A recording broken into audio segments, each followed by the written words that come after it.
Hai guys, Pilkada serentak 2020 akan digelar pada bulan Desember.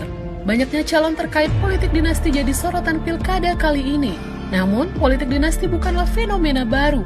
Sebuah tradisi politik Indonesia yang berawal dari budaya feodalisme. Hampir semua kerajaan di Nusantara, mulai dari masa Hindu, Buddha, dan Islam menerapkan tradisi ini.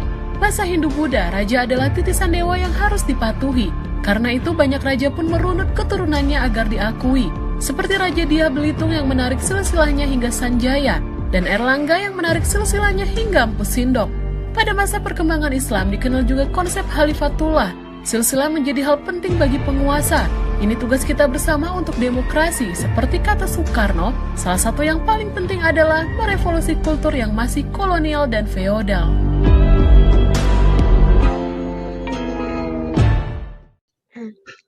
Assalamualaikum warahmatullahi wabarakatuh. Selamat pagi.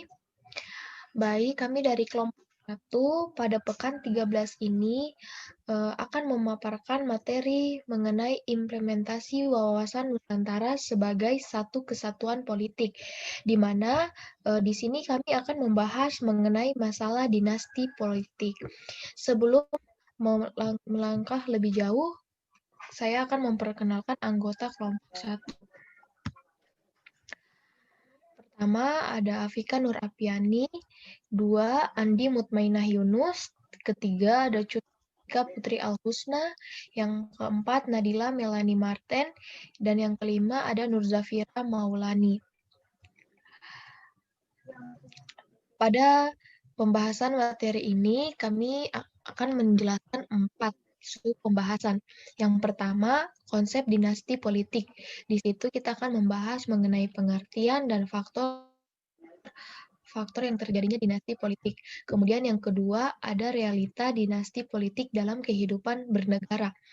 Yang ketiga, masalah terkait dinasti politik. Di situ ada 2 masalah yang akan kita bahas, yakni dinasti politik pemerintahan lokal, di situ mengenai pilkada, dan dinasti politik yang menyebabkan praktik korupsi, dan yang terakhir yaitu solusi alternatif dalam menyelesaikan masalah dinasti politik.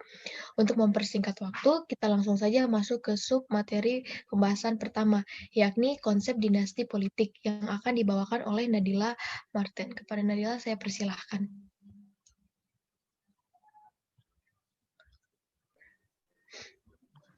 Baik, terima kasih atas kesempatan yang telah diberikan. Pada kesempatan kali ini saya akan membahas mengenai konsep dinasti politik.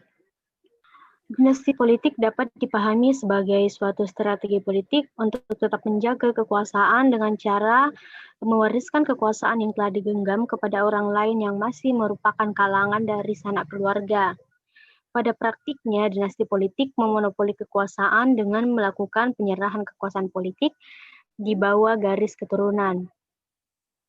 Dinasti politik dalam dunia politik modern dikenal sebagai elit politik, yang dalam konteks Indonesia, kelompok ini adalah kelompok yang memiliki kemampuan untuk mempengaruhi proses pembuatan keputusan politik, sehingga mereka kadang relatif mudah menjangkau kekuasaan atau bertarung memperebutkan kekuasaan.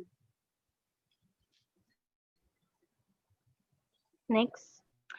Baik, adapun faktor yang mengakibatkan munculnya dinasti politik adalah yang pertama, macetnya kaderisasi partai politik yang menjaring calon kepala daerah yang berkualitas. Nah, hal ini menciptakan pragmatisme politik dengan mendorong kalangan sanak keluarga kepala daerah untuk menjadi pejabat publik. Yang kedua, konteks masyarakat yang menjaga adanya kondisi status quo di daerahnya. Hal ini menginginkan kepala daerah untuk berkuasa dengan cara mendorong kalangan keluarga atau orang terdekat dari kepala daerah itu untuk menggantikan petahanan.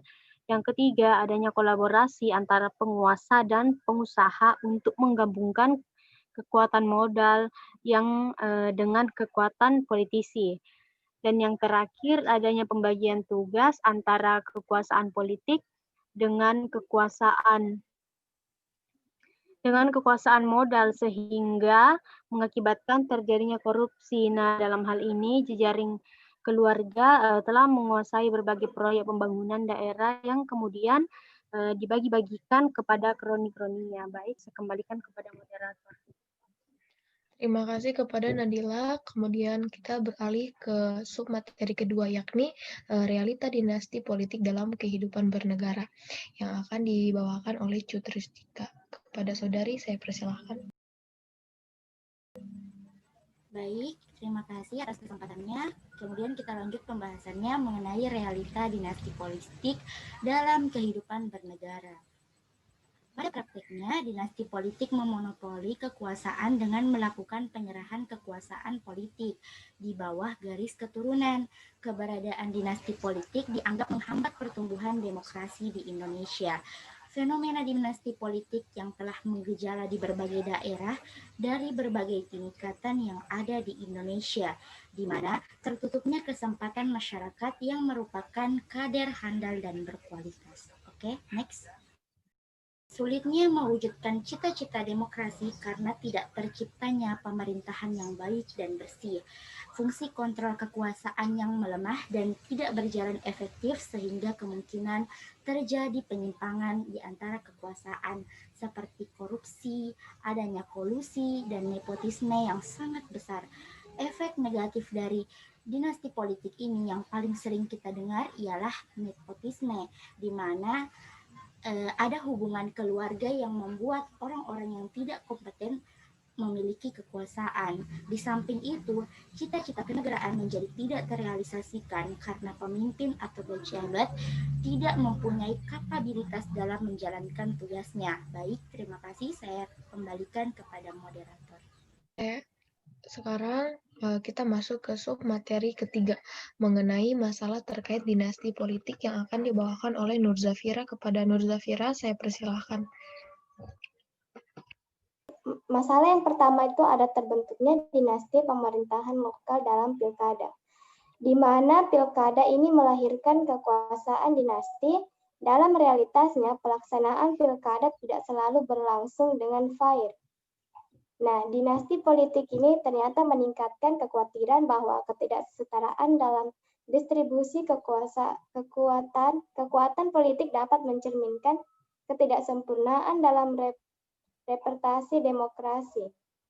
Nah, di mana juga itu ada calon kepala daerah yang berasal dari dinasti politik yang memiliki keunggulan dalam memenangkan kompetisi dibanding dengan calon lainnya, baik karena sumber daya, popularitas, maupun jaringan elit politik yang kekuasaan masih untuk menggiring rakyat untuk memilihnya. Nah, dengan kondisi tersebut, maka kualifikasi, kompetensi, dan pengalaman yang dimiliki calon dari suatu dinasti bisa saja dianggap bukan variabel penting. Next.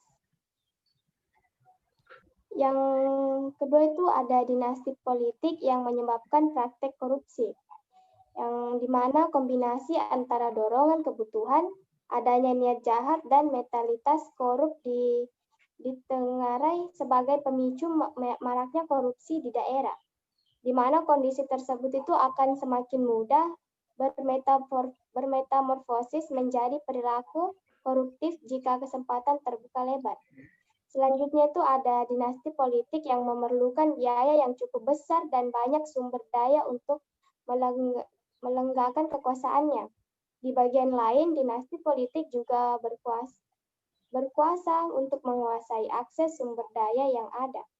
Katakanlah bahwa dinasti politik ini cenderung memiliki kekuasaan yang besar atau mengakar, sehingga kecenderungan perilaku korup yang juga cukup terbuka ini disebabkan oleh pemerintahan yang cenderung tertutup dan tidak transparan dan minimnya pengawasan. Saya kembalikan ke moderator. Baik, kemudian materi yang keempat ini mengenai solusi, di mana kompleksitas permasalahan yang melatar belakangi politik dinasti harus didekati dengan pendekatan yang sistematis, holistik, dan berkelanjutan. Berikut yang ditawarkan sejumlah upaya agar diharapkan mampu menghilangkan implikasi negatif dari dinasti politik. Yang pertama yakni perbaikan terhadap regulasi, di mana pembatasan terhadap seseorang yang diduga memiliki hubungan kekerabatan dengan penguasa sebenarnya cukup efektif untuk mencegah hadirnya dinasti politik dan muncul tokoh atau kandidat baru yang memiliki kompetensi dan kualifikasi.